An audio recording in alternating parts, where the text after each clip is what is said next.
Hello guys, I just thought I should show you guys what I do. So I do this usually when I'm about to cook something that will make a mess of my cooker. So I kind of thought to prevent me from always cleaning on my hob after every meal I prepare. So I'll do this when I'm about to cook something that will leave my hob or very dirty. So I use a foil.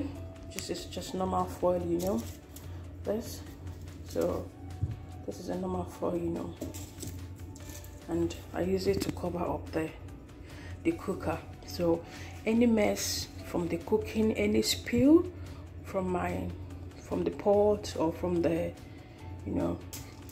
from anything I'm using to cook or from the saucepan, it's all going to spill on my foil. And all I have to do is to take off this foil and replace it with a new foil. So this is quite inventive. So let's see how this is. Yeah, this is what I use with the foil. This is my 4 cooker hob, and yeah, I cut out just the top of every burner. This big part is from the, I'm just gonna take this away. This big part is from the big one, and that one,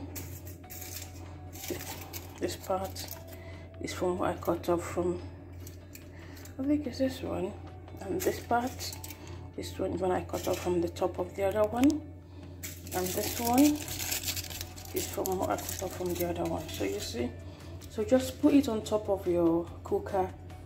Don't cut it before placing it on. No, do not cut it before placing it on. Make sure you roll your foil on top of the burner.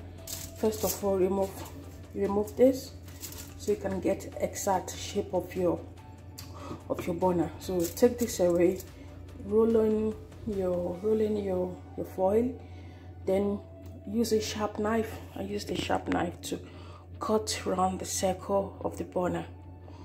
So after I've cut it out, then I pull back this bait, and here it is ready. So if I'm cooking now, if anything spills from the saucepan to the burner, I do not have to worry about it. All I have to do is to take off the foil and put in the bin. Alright guys, I thought I should show you. I know this someone somewhere might find this quite helpful.